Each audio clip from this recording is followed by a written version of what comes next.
religion and politics. The two things you're never supposed to discuss, right? It can never be talked about at Thanksgiving. All of the revelations that discuss the Constitution take place in the context of the settlement of Jackson County. Joseph Smith didn't actually have a lot to say about government until he personally encountered legal challenges, flat out declaration from the Lord that he played a role in the creation of the laws and rights that are found in the Constitution. The Lord declares that slavery was not in line with just and holy principles. It's not all hand-holding and lollipops in that document, right? Like, what about stuff like that? These are not happy times for the saints, and that may be underselling it a little bit. Today, every nation except 3 have adopted written constitutions. Yeah, and in verse 79, he pretty directly calls out one major problem with the Constitution when he says, we want to welcome you all to another episode of Church History Matters. Yeah, if you've been enjoying our Word of Wisdom series, thank you for watching. And today we're actually going to do something a little different. We're going to take a quick break in our Word of Wisdom series to do a special early release episode. Casey, tell them why. Yeah. I mean, we don't often do special episodes, but as we approach the 250th anniversary of the United States Declaration of Independence, the First Presidency has made a special request that we take some time in the next few weeks to consider the importance of the Declaration of Independence and the United States Constitution. For most of you, this will probably take place on the last Sunday in May of 2026. Yeah, on that Sunday, there's going to be a special lesson and probably a few talks in sacrament meeting about this topic. And so some of you may have already been asked to speak or to teach on this subject this coming 5th Sunday. Yes, that is actually part of the reason why we're doing this episode. You see, I was asked to teach the adults in my ward, and Scott, you were asked to do this too. Okay, so this is just lesson prep for us, basically. Yeah. So I guess we're going to share the outline here with anyone that's interested. So we want to apologize in advance to the people in our wards who are listening to this right now, because they're largely going to hear what we're going to talk about for the next few minutes. Yeah, of course, our ward members are going to get the benefit of having this be a discussion-based rather than just listening to a podcast type of experience.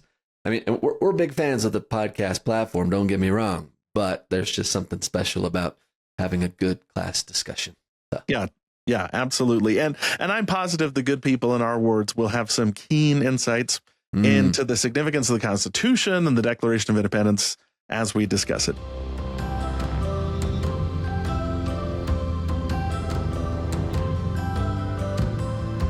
So let's take a few minutes and work our way through this topic.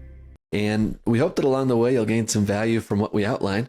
And we should also mention that, as I alluded to, today's episode is actually an early release episode, or it was an episode we were planning on recording later for our very next series that we're doing, which is going to be launching in a couple weeks after the Word of Wisdom series finishes. And it's about the history of our church and politics. And Casey, maybe we'll call it our Religion and Politics series, thus ensuring it can never be talked about at Thanksgiving or Christmas or any other family gatherings or in polite company. Religion and politics. I don't know. The two things you're never supposed to discuss, right? So this is kind of laying the foundation for that series. This actually probably would have been episode 1 of that series, but First Presidency moved up the date. And since the church was organized in the context of the early American Republic, it's helpful to know what the political and legal framework was that the saints were operating within to begin with. Yeah. Before we get too deep into the U.S. Constitution and our church, perhaps we need to ask an obvious question here for our international audience. Casey, in a worldwide church, why do we talk so much about America? You and I are both Americans, and there are a lot of members of the church in the U.S., but we're actually a worldwide church. In fact, something really important happened when we were teenagers, Casey, in 1996. That was the year where there were more church members outside the United States than there were inside the United States. That was a major milestone.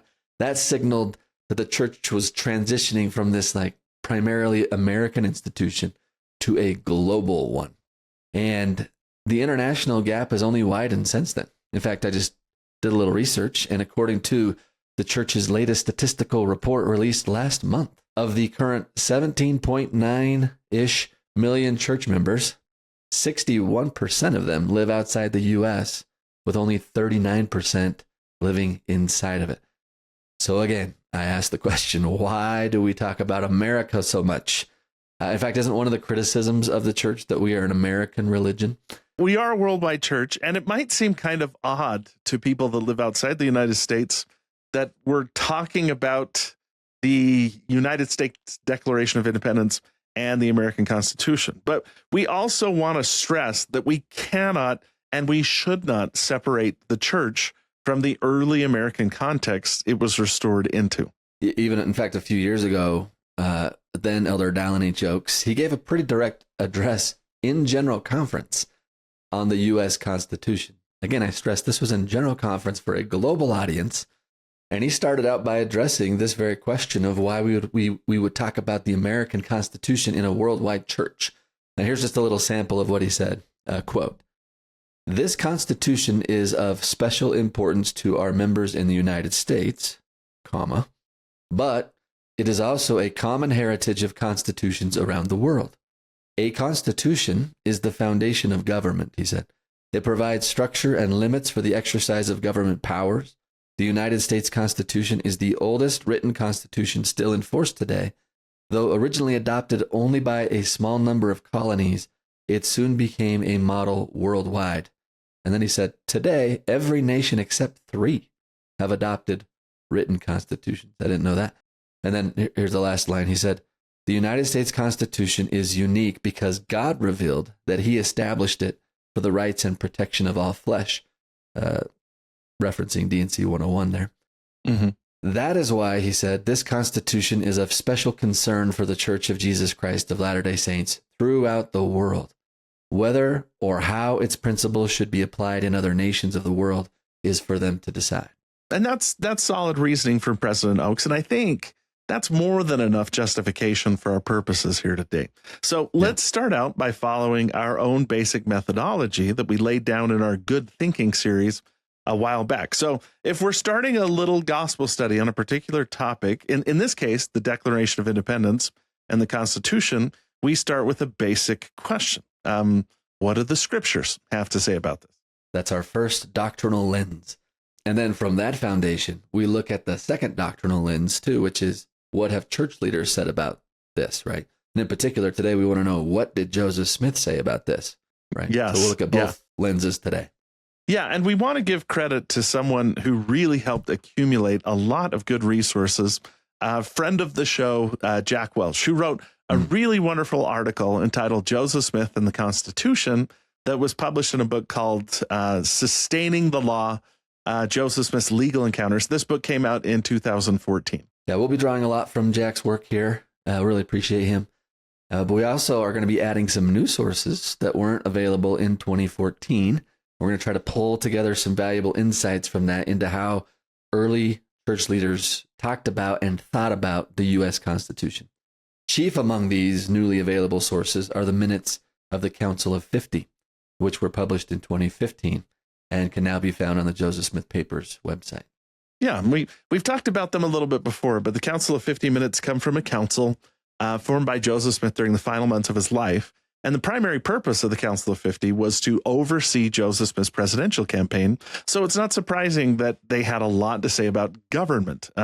So that's kind of us setting the table. Now let's get into the sources and start with the first question linked to our first doctrinal lens. What do the scriptures teach about the Declaration and the Constitution? Yeah, and there's a lot of scripture out there that you could read to say that it supports or it aligns with the Declaration and Constitution. But for the sake of simplicity, for our purposes today, we're actually going to limit our discussion to just the scriptures that actually talk about the U.S. Constitution. And that means going to the Doctrine and Covenants, which is unique among our scripture canon, right? Because this is a set of revelations that were received within the context of the early American Republic. Yeah. And before we start to mention what the revelations given to Joseph Smith say about the Constitution, we should probably provide a little more context too. So first thing would be that we need to acknowledge that the restoration took place just a few decades after the establishment of the United States and the adoption of its Constitution. Yeah, I think that's important because there's still a number of issues that hadn't been worked out yet that you and I consider pretty fundamental. Like most important among them is the balance of power between the states and the federal government, still in flux during that time period.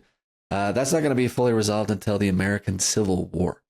And so we shouldn't forget that Joseph Smith and his contemporaries are living in a society actually very different from our American context, right? They do have a constitution, but there's some of those really important things that haven't been worked out yet. Certain rights that we take for granted as guaranteed in the Constitution, like freedom of speech, freedom of religion, those weren't fully enforced yet. Yeah, that's right. And we should mention that while Joseph Smith was a proud American, and his overall statements show that he saw the Declaration and the Constitution as inspired documents, he also participated in the grand American tradition of not always being happy with the government and the way that it was being run. An important American tradition, if I do say so. That lives on today, yes. Yes, loud and proud. And we should also note that Joseph Smith didn't actually have a lot to say about government until he personally encountered legal challenges in one of the most legally dubious parts of the United States at the time, if I may say so, the great state of Missouri, Casey. True. We could correctly call the state of Missouri in the 1800s the crucible of American democracy, at least where Latter-day Saints are concerned. All of the revelations that discuss the Constitution take place in the context of the settlement of Jackson County and the persecution that the Saints suffered there in the early 1830s. These are not happy times for the Saints, and that may be underselling it a little bit. But they do illustrate a lot about the times that the Saints lived in and the conditions of the early American Republic. It's an interesting window into that time frame, right? Both the good and the bad. And the very first mention of law, like constitutional law, is Doctrine and Covenants 58, which just happens to be right after the prophet Joseph and a group of others had traveled from Ohio, and they just arrived in Missouri. They had received a Revelation D&C 57 just before this one, which identified Missouri as the land of promise and the place for the city of Zion, particularly the Jackson County area. Yeah. And if Section 57 identifies Missouri as the land of Zion, then Section 58 and also 59 lay down the Lord's instructions for those who are going to build the city of Zion. And it isn't surprising that the Lord's Council for the Saints included a command to be law-abiding citizens. So this is what he tells them. Doctrine and Covenants 58, verses 21 through 22. Let no man break the laws of the land, for he that keepeth the laws of God hath no need to break the laws of the land. Wherefore be subject to the powers that be, until he reigns, whose right it is to reign, and subdues all enemies under his feet. Be subject to the powers that be. That seems pretty straightforward, kind of a revelatory version of stay out of trouble and keep your nose clean. And I can also see some early work being laid here for what later becomes the 12th Article of Faith, right? Like this idea about being subject to kings and presidents and rulers and magistrates, obeying, honoring, sustaining the law. Like there's the seeds for it right here, Section 58. Yeah. And for a while, I mean, things are okay with the Saints, but it also seems like they're on a collision course with their neighbors, whether or not they obey the law. The Saints brought some unique views with them to the edge of the American frontier. For instance, they saw Native Americans as part of the house of Israel and heirs to the covenant promises. And that's just to start. Yeah. And let's not forget the Book of Mormon teaching that all are alike unto God, black and white, bond and free, male and female. Now, as great as that sounds to us in our modern ears, those were not popular views in the antebellum South, especially in a slave state like Missouri, right? So it isn't surprising that the Saints get into hot water when church publisher W.W. Phelps publishes an editorial in the church newspaper in Missouri that the locals took to mean that the Saints were inviting free people of color from the northern states to come and settle among them. And that just blows a gasket for those Southerners. And that leads us to the second reference in the Doctrine and Covenants to American law in Doctrine and Covenants 98. This time, the saints really are in danger, and mobs are attacking the church printing press and consecrated businesses in Independence, Missouri.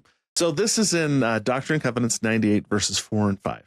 And it says this, "And now verily I say unto you concerning the laws of the land, it is my will that the people should observe to do all things whatsoever I command them. And that law of the land, which is constitutional, supporting the principle of freedom and maintaining rights and privileges, belongs to all mankind and is justifiable before me." Okay, so on the surface, that could be another obey the law instead of trouble kind of admonition, but the Lord does slip something really interesting in there, right there in verse 5, that we might need to chew on for just a second, if that's okay. Like, notice the phrase where he says that the rights and privileges of the U.S. constitutionally based laws, quote, belong to all mankind. So that seems to broaden the idea of viewing the rights guaranteed in the U.S. Constitution as applicable to all people, regardless of what country they live in, doesn't it? It's one of the things that President Oak specifically cited when he gave his talk that we referenced earlier on the American Constitution, that the Lord says this belongs to all mankind. And this is a powerful argument for why all Latter-day Saints, regardless of their nationality, should take the time to become informed about the U.S. Constitution. These rights and privileges, like freedom of speech and freedom of religion, are something every person everywhere has a right to, and a right, I might add, that needs to be protected. That's true. But here's a question that bubbles up into my mind as you say these words. What about other rights, like the right to bear arms, freedom of the press, or, you know what, let's just get really controversial right here for a second, Casey. The right to own slaves, all right, which was part of the Constitution in the 1830s. It's not all hand-holding and lollipops in that document, right? Like, what about stuff like that? Yeah, this is where it gets complicated, and maybe we need to continue to look at what the Lord says about the Constitution. So, as persecutions continued against the saints of Missouri, even to the point to where they were forcibly removed from their homes, the Lord gave Section 101, which is the most detailed statement on the Constitution in the Doctrine and Covenants. And there is a lot to digest here. So let's just take a look at it. This is Doctrine and Covenants 101, verses 76 through 80. And it reads, "And again I say unto you, those who have been scattered by their enemies, it is my will that they should continue to importune for redress and redemption by the hands of those who are placed as rulers and are in authority over you, according to the laws and constitution of the people, which I have suffered to be established, and should be maintained for the rights and protection of all flesh according to just and holy principles, that every man may act in doctrine and principle pertaining to futurity according to the moral agency which I have given unto him, that every man may be accountable for his own sins in the day of judgment. Therefore, it is not right that any man should be in bondage one to another, and for this purpose have I established the constitution of this land by the hands of wise men whom I raised up unto this very purpose and redeemed the land by the shedding of blood." Yeah, there's a lot to digest there. Yeah, would you think so? Yeah. Okay, so the immediate context, let me just state out loud what I'm hearing here, is that the Lord is asking the saints to seek help from their recent persecutions in Jackson County, seek help through the constitutional laws of the country, right? And then he says these laws are something that he suffered to be established, which could be interpreted when he says suffered to be established. That could be interpreted to mean that he just allowed these laws to be established, that he didn't prevent these laws from being established, right? But then in verse 80, he's way more direct. He says, "For this purpose have I established the constitution of this land." That elevates the rhetoric significantly right there. Like this is just a flat out declaration from the Lord that he played a role in the creation of the laws and rights that are found in the Constitution and Declaration of Independence. So he just owns his involvement in it. Yeah, all true.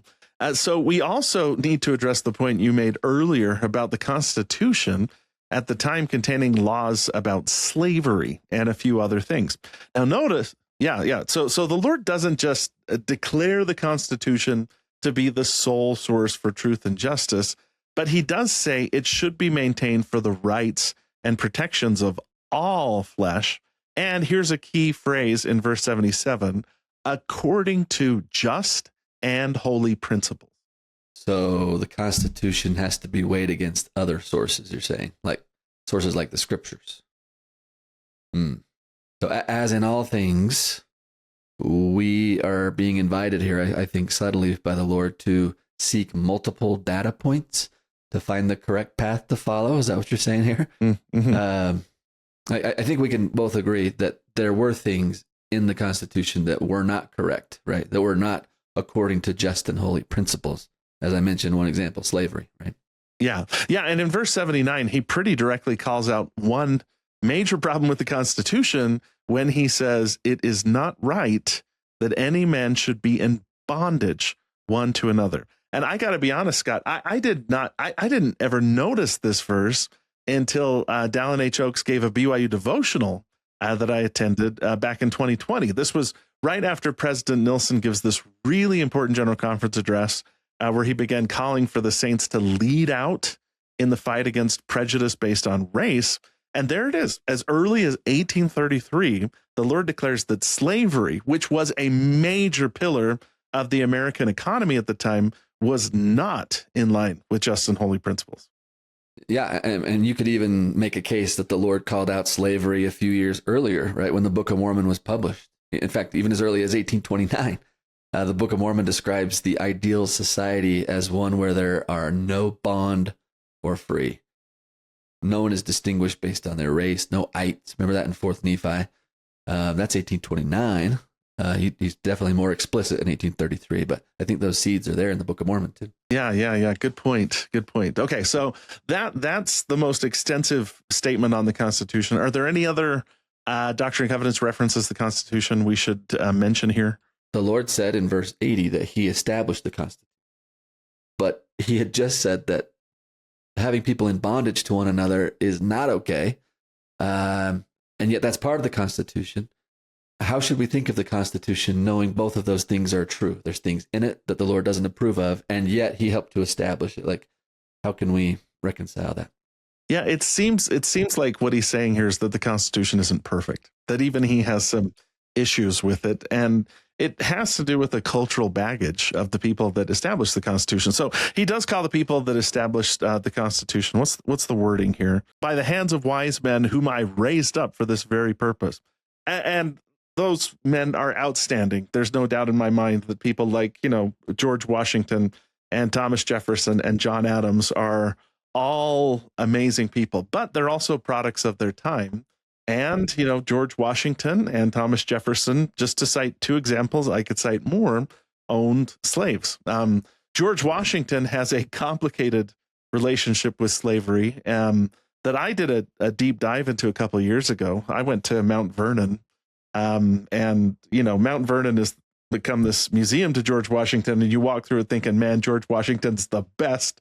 We're so lucky to have this guy. And then you walk out of the house and go down to the slave quarters and think, how could somebody this outstanding morally have such a huge blind spot? So I left disturbed, but I also read a couple books that summer on George Washington and found out that he had a complicated relationship with it. Like, he was raised in a world where his economic livelihood depended on slavery, but he also became very close friends with several people of African ancestry, and in his will chose to free his slaves. So he did it in the most peaceful way possible, which is when Martha passes away, because George passed away first, all the slaves were freed, essentially. There were other founding fathers like John Adams. John Adams never had any slaves and thought that it was an abhorrent practice. So did Benjamin Franklin. Benjamin Franklin actually tried to end slavery during his lifetime. And then others like Thomas Jefferson acknowledged that it was wrong, but basically said they weren't going to do anything about it. So my takeaway would be the Constitution isn't perfect. Neither are the people that made the Constitution, but that it lays the foundation to eventually allow us to start to address some serious problems that have been preventing people from having happiness I would just add one more thing to that. As I asked the question, I was reminded of Elder Oakes's talk. That's April 2021, Defending Our Divinely Inspired Constitution. If you want to go look it up. But he addresses this head on. He says this. He said, "Our belief that the United States Constitution was divinely inspired does not mean that divine revelation dictated every word and phrase, such as the provisions allocating the number of representatives from each state or the minimum age of each. The Constitution was not, quote, a fully grown document," said President J. Reuben Clark. "On the contrary," he explained, still quoting President Clark, "we believe it must grow and develop to meet the changing needs of an advancing world." Close quote from Elder Clark. Elder Oakes continues. "For example, inspired amendments abolished slavery and gave women the right to vote," he says. "However, we do not see inspiration in every Supreme Court decision interpreting the Constitution." So then he rolls and he says, "Let me give you at least 5 divinely inspired principles from the Constitution where he sees the fingerprints of God," I think is how I would say. He doesn't use that phrase, but he's like, here are the things that I think were inspired. So go check out the talk and dig into it. But I think that's something worth wrestling, right? There's human involvement and there's divine involvement. And okay, so we've hashed this out a lot in this whole podcast, right? It's just this idea that that's the nature of our church history. That's the nature of Scripture. And now we're seeing this is also the nature of the Lord's involvement in the founding of the United States of America and the Constitution, the Declaration of Independence. Like there's human and divine going on here, right? Just like we would expect. Yeah, so we should be comfortable saying the Constitution is inspired, but it's not perfect. And I would say the legal provisions allowing for slavery are Exhibit A. Like the Lord just flat out condemns them, which means he holds the same opinion. In the same set of verses where he says, "I caused it to be established and I raised up wise men," he also says, "But it's not right that people should be in bondage one to another. I'm not okay with that. We've got to get that fixed." So there's a lot to digest there. I wish we could spend an hour talking about what he meant when he said the land was redeemed by the shedding of blood, because that could go in a lot of different directions too. What's he talking about and what's he discussing? But I digress. Yeah. Okay. Okay. So where do we go from here? well, lots to chew on there. First, is there any more references to the Constitution in the Doctrine and Covenants that we should probably put in here? Well, there's just one more that's worth mentioning, I think, is Doctrine and Covenants 109, which is the dedicatory prayer of the Kirtland Temple. It's actually in Joseph's prayer that he prayed, and you can find this in verse 54. He said, "Have mercy, O Lord, upon all the nations of the earth. Have mercy upon the rulers of our land. May those principles which were so honorably and nobly defended, namely the Constitution of our land by our fathers, be established forever." So that's significant that he prayed for the principles to be established forever. And that's probably another decent reason to have a Fifth Sunday lesson on those principles. Yeah. Exactly. Yeah. Perfect.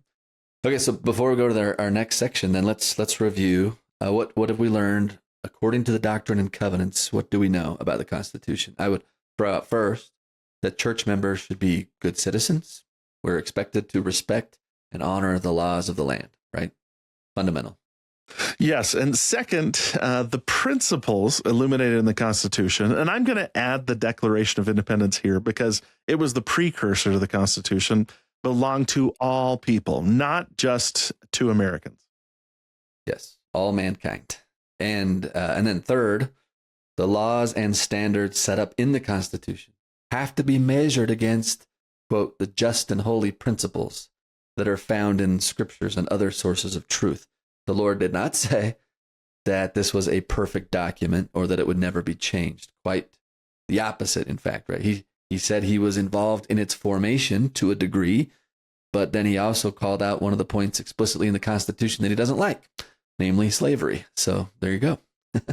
Yeah, and I would add fourth that the Lord himself established the Constitution through the hands of wise men to carry out these purposes, and he redeemed the land through the shedding of blood, which we mentioned earlier is a phrase that opens a whole other can of worms, but we're not going to focus on that right now.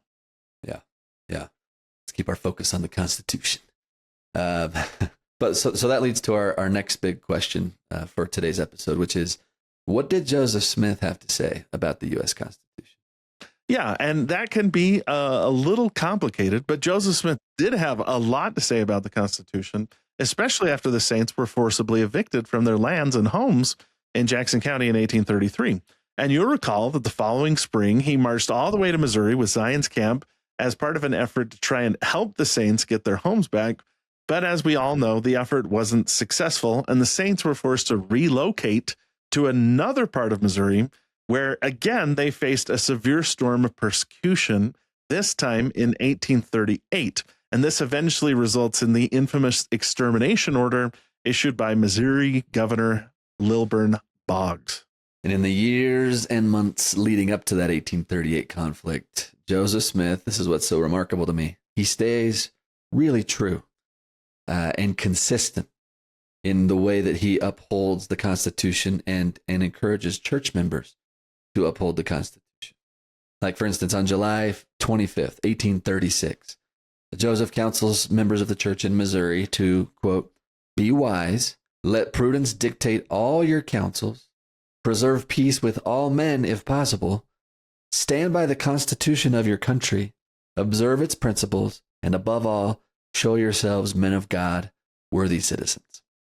So I think we see here Joseph emphasizing that government works only when citizens obey the law.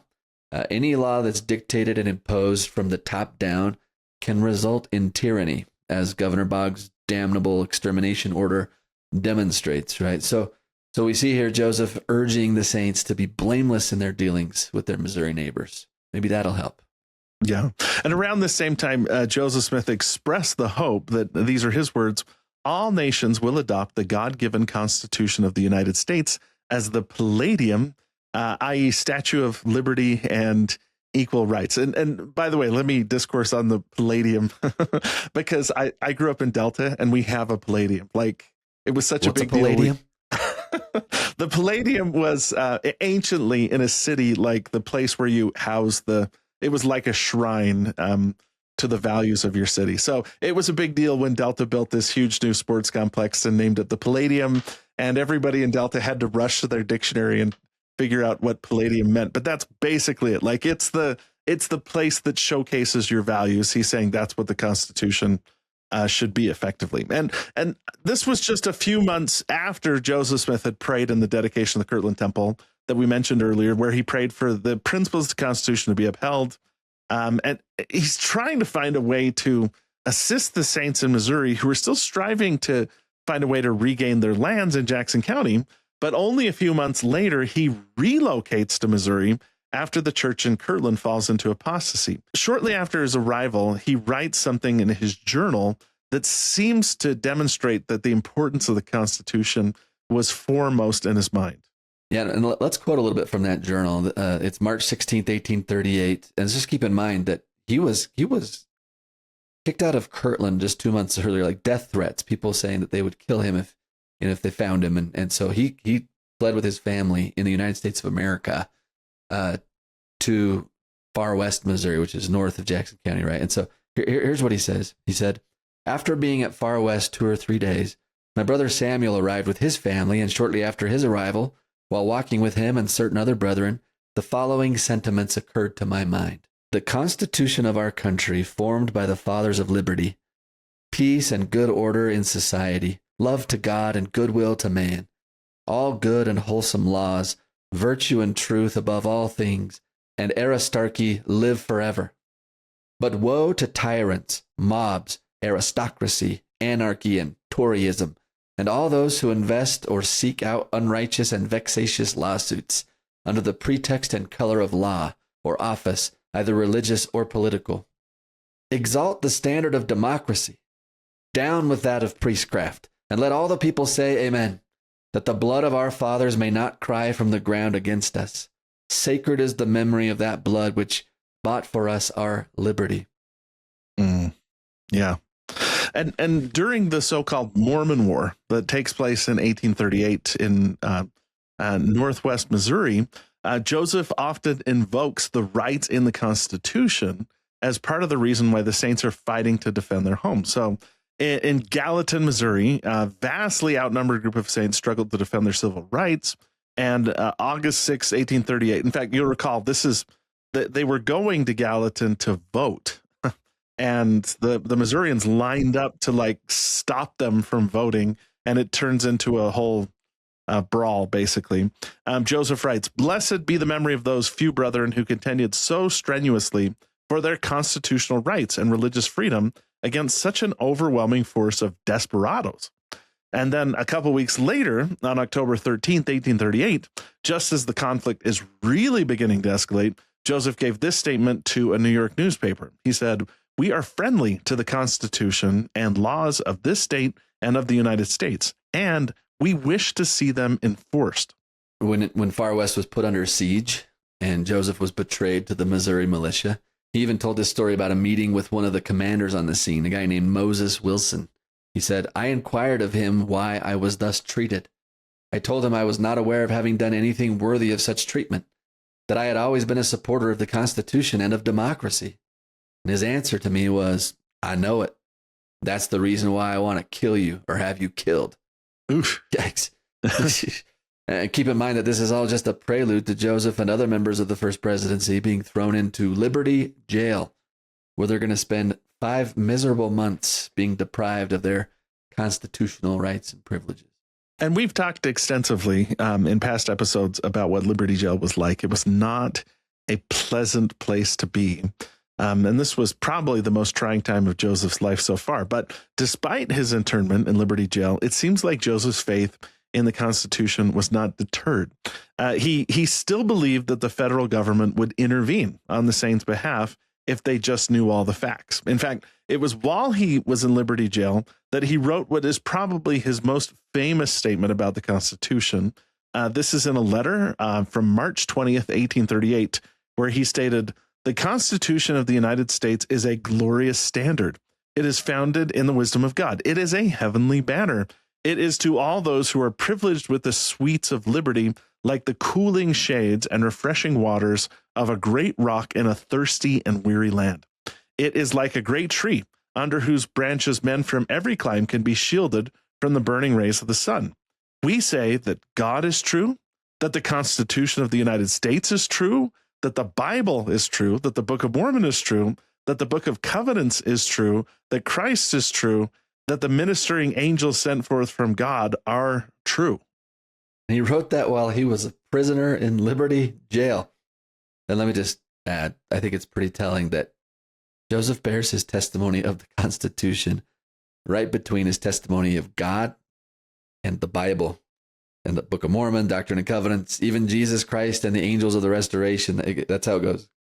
God, Constitution, Bible, Book of Mormon. I don't think he's ranking them like that. I don't think he's going in a particular order, but it is a big deal that that's all the same sentence, basically. Right. While he's in this grimy Liberty Jail, this slimy place where he is being literally like having his rights taken from him, and he's in there declaring his faith in the Constitution of the United States of America. Like, that ought to add just a couple layers of emphasis on how he really feels. I don't think you can fake it when you've been in jail that long, like how you really feel about things. And there he was, right? But this wasn't the worst, Casey. Shortly thereafter, okay, Joseph is going to have one of the most disenchanting experiences of his life relative to the U.S. government. Yeah. So let's lay down a little background for that. So in the letters that later become sections 121, 122, and 123 of the Doctrine and Covenants, Joseph lays out a plan to collect, this is the wording from section 123, all the saints gathering up a knowledge of all the facts and sufferings and abuses put upon them by the people of the state, and also of all the property and amount of damages which they have sustained, both of character and personal injuries, as well as real property. And on November 28th, 1839, just a few months after settling at Nauvoo, Illinois, Joseph carries a letter to the United States Congress exercising his constitutional right to petition the federal government for redress from the Missouri persecutions. And he bases his claim on the rights that the Latter-day Saint settlers in Missouri should have been extended under Article 4, Section 2 of the U.S. Constitution. Yeah, Joseph and a delegation of other church leaders actually traveled to Washington, D.C. to try and obtain help from the federal government.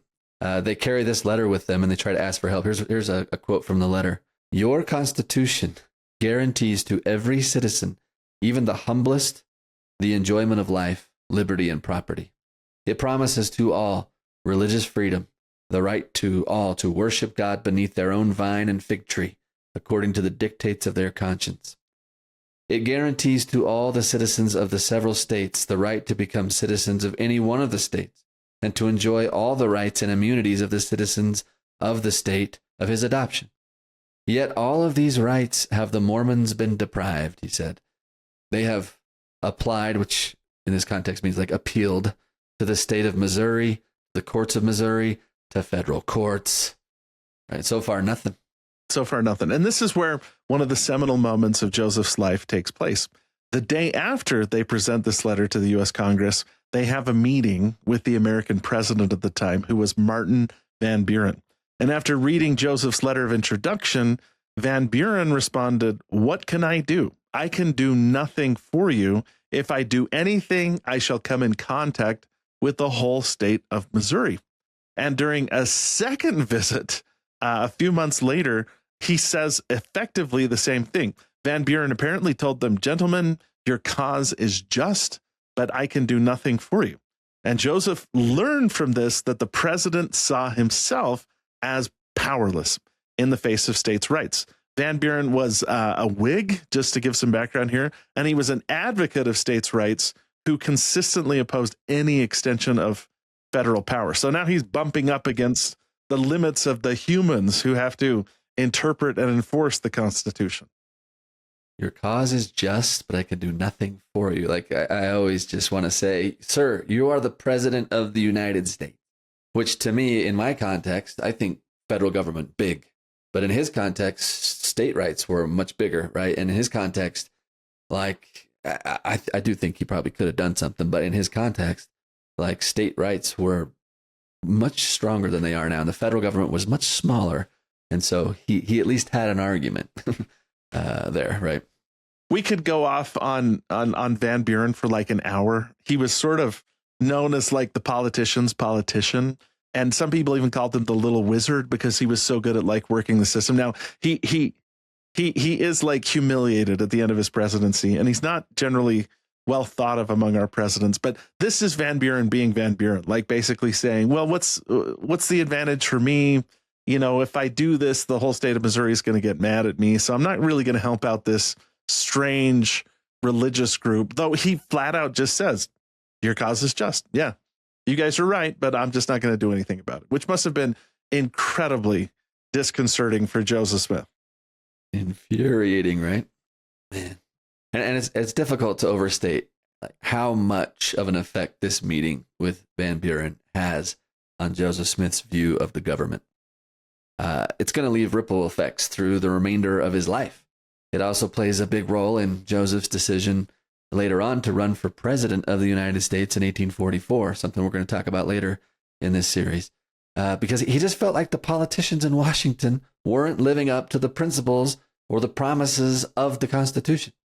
So, I mean, it might be more correct to say that he never lost faith in the Constitution, but he also saw that the laws were ineffectual unless the leaders who were elected to carry them out actually had the moral fiber to do so, right? Yeah. I mean, Joseph still believes that the Constitution was good. In fact, the next major mention he makes of it in a public setting was in a speech to the Relief Society given on March 30th, 1842, where Joseph taught the women of the newly formed society. He said, "We must observe the Constitution that the blessings of heaven may rest down upon us. All must act in concert or nothing can be done." It sounds here like Joseph still believes that the principles in the Constitution are true and would bring prosperity if people followed them. Yeah, but it's also clear that his views on government had evolved because of his experiences like he's going to give a more complicated take on his feelings about the Constitution about a year or so later, October 1843, where he preaches a sermon on Sunday at the stand east of the unfinished temple in Nauvoo, if you could picture it. He stood up and he spoke to the saints about the limitations that he saw in the Constitution. Here's what he said, quote, "It is one of the first principles of my life, and one that I have cultivated from my childhood, having been taught it by my father, to allow everyone the liberty of conscience. I am the greatest advocate of the Constitution of the United States there is on the earth. In my feelings, I'm always ready to die for the protection of the weak and the oppressed in their just rights. The only fault I find with the Constitution is it's not broad enough to cover the whole ground." Yeah. So he is introducing like some criticism, some dissatisfaction. He gets more specific in the same address about his issues with the Constitution. So he continues, "Although it provides that all men shall enjoy religious freedom, yet it does not provide the manner by which that freedom can be preserved, nor for the punishment of government officers who refuse to protect the people in their religious rights, or punish those mobs, states, or communities who interfere with the rights of the people on account of their religion. Its sentiments are good, but it provides no means of enforcing them. It has but this one fault. Under its provision, a man or a people who are able to protect themselves can get along well enough, but those who have the misfortune to be weak or unpopular are left to the merciless rage of popular fury." So here's Joseph Smith basically saying, I have some issues, not with the principles in the Constitution, but the means it provides for those principles to be protected when they run into trouble. Yeah, and you can kind of see the wheels turning in his mind here that's going to lead to his decision to run for president of the United States, which he reaches just a few weeks later in January of 1844. And he's not subtle about his dissatisfaction with the men who are supposed to be the stewards over the Constitution. He said this, "The Constitution should contain a provision that every officer of the government who should neglect or refuse to extend the protection guaranteed in the Constitution should be subject to capital punishment." Whoa. Yeah. He says, "And then the president of the United States would not say, 'Oh, your cause is just, but I can do nothing for you.'" He totally just quoted Van Buren there. "A governor issue exterminating orders, or judges who say, 'The men ought to have the protection of law, but it won't please the mob. The men must die anyhow to satisfy the clamor of the rabble. They must be hung, or Missouri be damned to all eternity,' etc." He said, "Executive writs could be issued when they ought to be, and not be made instruments of cruelty to oppress the innocent and persecute men whose religion is unpopular." So he is just pulling out the laundry, right? Everything that he'd experienced, all the ironies of living in this constitutionally protected land, freedom of religion, and how he had not experienced that with his people in such egregious violations of their rights.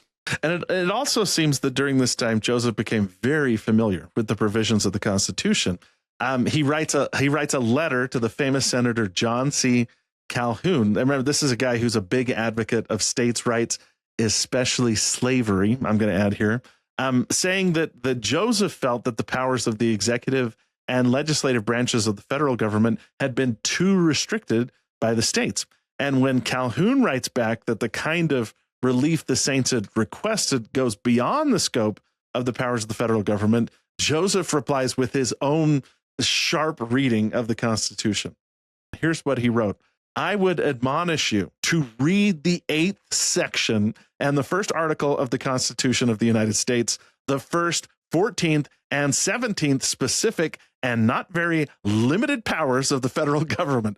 What can be done to protect the lives, property, and rights of a virtuous people when the administrators of the law and lawmakers are unbought by bribes? And God," he really gets animated here, "and God, who cooled the heat of Nebuchadnezzar's furnace or shut the mouths of lions for the honor of a Daniel, will raise your mind above the narrow notion that the general government has no power to the sublime idea that Congress with the president as executor is as almighty in its sphere as Jehovah is in his. Like, boom. Holy Toledo.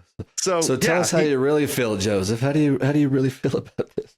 Yeah. But I think he shows like how well acquainted he was with even like the nitty gritties of the Constitution there, right? Yeah. And we're quoting from Jack Welch's article. And by the way, the footnote to this particular quote is almost as long as it's almost the whole page that follows. And we're not going to get into an extensive explanation of what all those particular provisions of the of Joseph's letter write. But for our purposes, what it's proving is that he was really frustrated by the way the federal government was handling things. But when he feels this frustration, he doesn't run away from the Constitution. Instead, he goes deeper.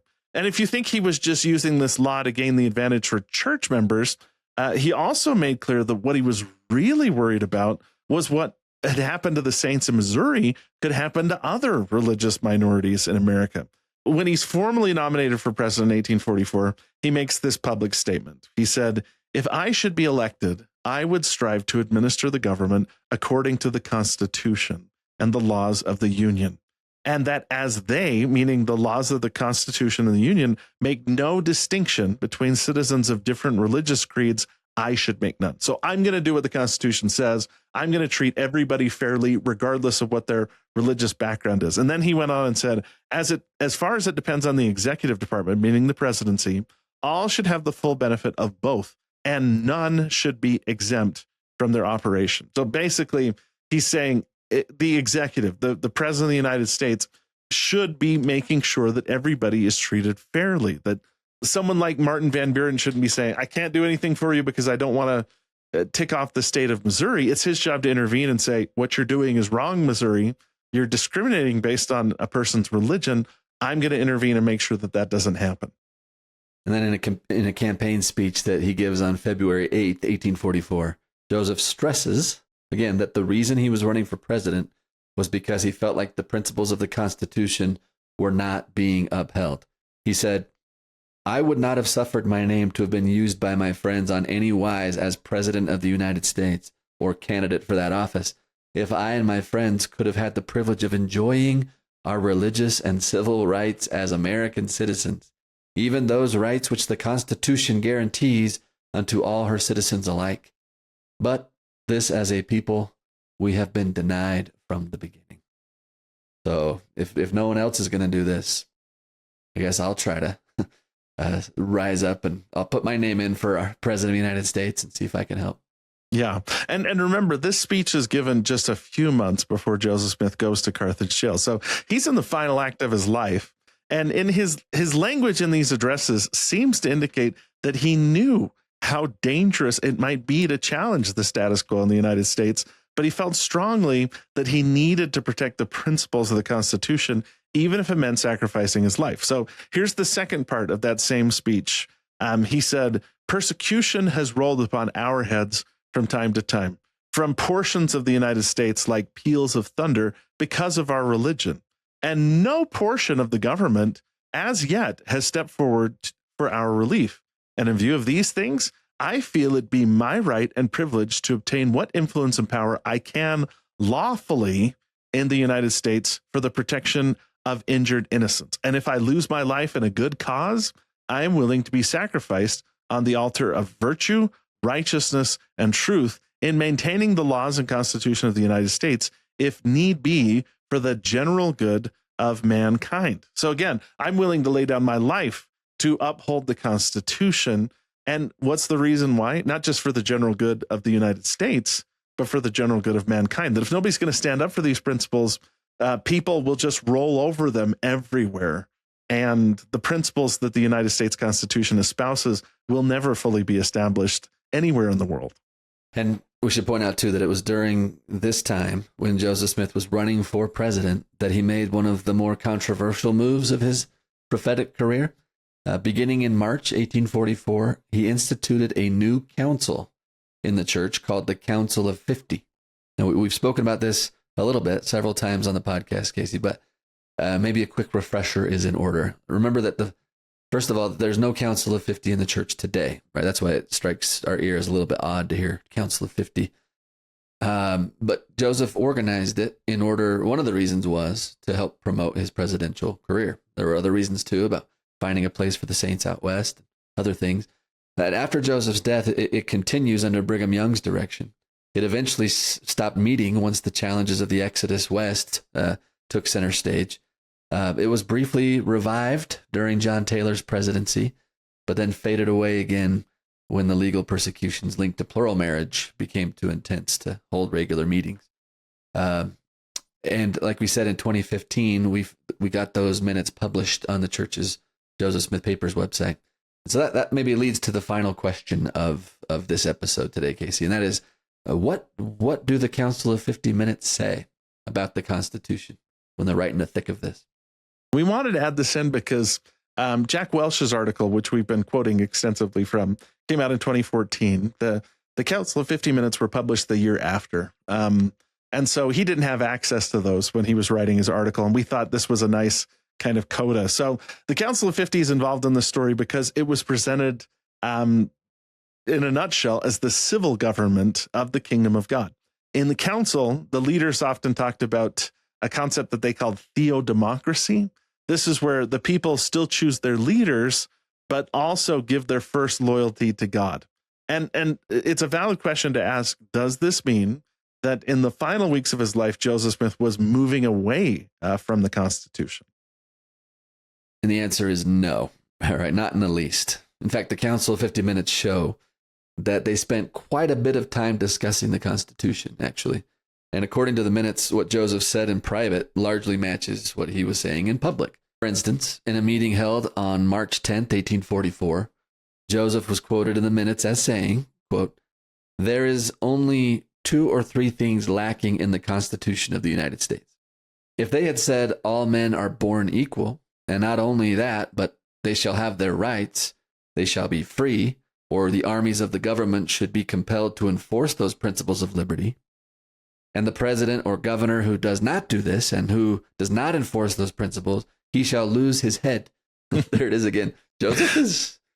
He's fiery here. Yeah, I mean, capital punishment, no question. If they don't enforce that, then they should be not just kicked out of office, but kicked out of life. Okay. When a man is thus bound by a constitution, he cannot refuse to protect his subjects. He dare not do it. Close quote.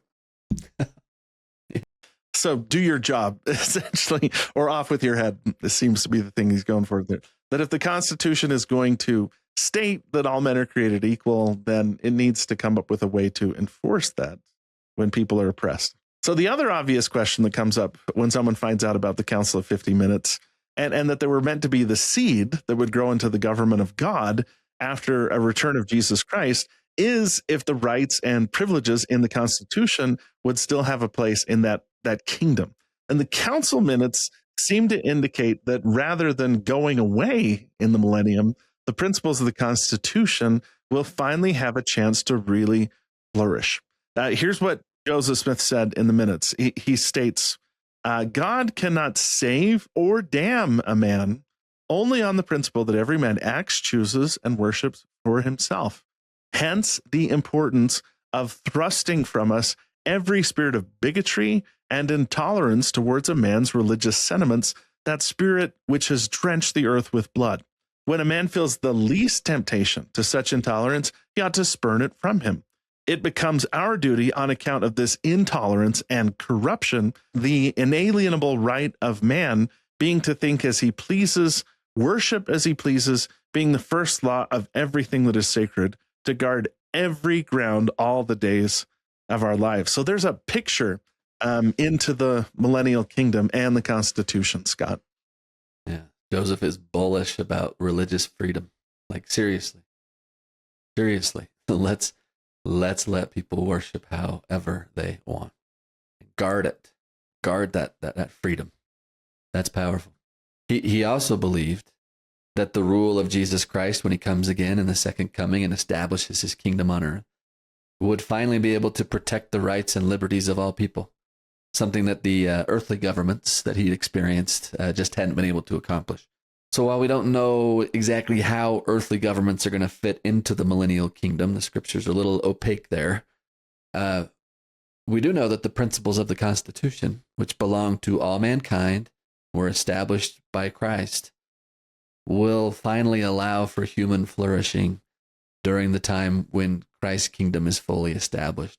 Somehow, some way, at least this was the belief burning in the bosom of the prophet Joseph Smith. Yeah. Now, we should point out that the Council of 50 only met for a few months before Joseph Smith's death, but the last days and moments of his life show that he was still committed to the principles of the Constitution. For instance, on June 22nd, 1844, this is just 5 days before his death, Joseph Smith writes to the governor of Illinois, Thomas Ford. He writes, "I am ever ready to conform to and support the laws and Constitution, even at the expense of my life. I have never in the least offered any resistance to law or lawful process, which is a well-known fact to the general public."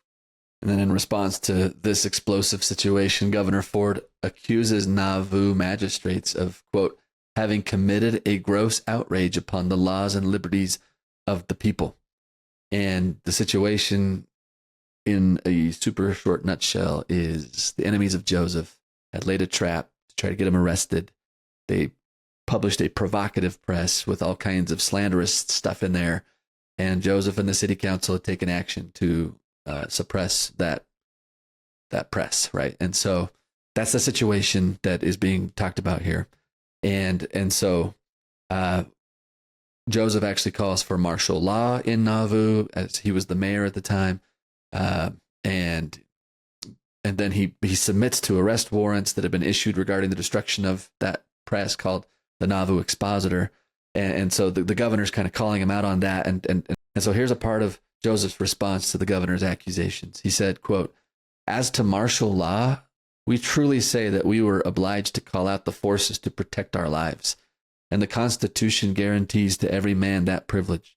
And our measures were active and efficient, as the necessity of the case required. But the city is and has been continually under the special direction of the marshal all the time. No person, to our knowledge, has been arrested only for violation of the peace. And those, some of our own citizens, all of whom we believe are now discharged. And if any property has been taken for public benefit without a compensation or against the will of the owner, it has been done without our knowledge or consent, and when shown shall be corrected, if the people will permit us to resume our usual labors. The Constitution also provides that the people shall be protected against all unreasonable search and seizure. That doctrine we believe most fully and have acted upon it," he says, close quote. It sounds like in this letter, he's basically saying, like, we're acting constitutionally, and he's citing specific parts of the Constitution, like in parentheses, Amendment 2 appears and things like that, where he's pointing it out specifically. And we haven't done it contextual justice, right? Like the leaders of Nauvoo and Joseph as mayor felt like another Missouri persecution was about to break upon their heads, that they were going to get kicked out of Nauvoo, right? And so this is partly why they're reacting the way that they were reacting to the threats that were literally coming their way, like death threats and threats of, Missouri persecutions happening all over again. So that's the context. Yeah. But he's not acting as a law unto himself. He's saying we're doing this, and this is where in the Constitution it's legal to do what we're doing also. So it's clear that he upheld the Constitution and he believed in its principles for himself and for all people. In fact, on June 26th, 1844, the day before he's murdered, in one of his last conversations, he tells Governor Ford, "If there is trouble in the country, neither I nor my people made it. And all that we have ever done, after much endurance on our part, is to maintain and uphold the Constitution and institutions of our country, and to protect an injured, innocent, and persecuted people against misrule and mob violence." So, day before he dies, he says, we're just trying to uphold the Constitution and use it to protect people from mob violence. So Joseph Smith's views on the Constitution seem to align remarkably well with the brief statements made in the Revelations in the Doctrine and Covenants. And I suppose that's not a surprise, since Joseph was the revelator involved. The Constitution isn't perfect. And the Doctrine and Covenants points that out in section 101. And Joseph Smith points that out, right? And the people who have been asked to uphold the Constitution are flawed human beings, even the best of them. But it is something worth fighting for still. but the Constitution is something worth fighting for still, and it points the way toward a brighter future. The rights and privileges in the Constitution that align with just and holy principles do provide a vision for the kind of world we're trying to help build with the assistance from God, from our Lord and Savior Jesus Christ. This seems to be what was beating in the heart of Joseph Smith. That's what we see in the Revelations. Like, I don't think you can make a case against what we've said in terms of how Joseph felt about the Constitution, Casey. Yeah.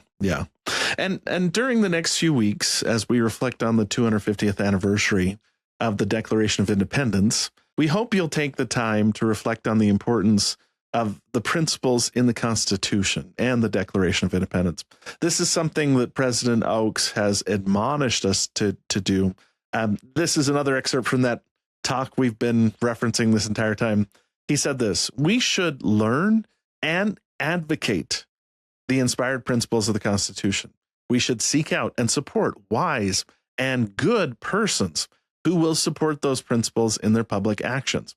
We should be knowledgeable citizens who are active in making our influence felt in civic affairs." So it's also appropriate here that we take a good look at the Constitution, right? I think that's what we're being invited to do. Look carefully at how it was written and what influences of man may have crept in as well, right? The Constitution was always intended to be a living document that would grow and change. That's baked into its own language, right? It can be changed. It can be amended. And we've seen it happen lots of times in our history.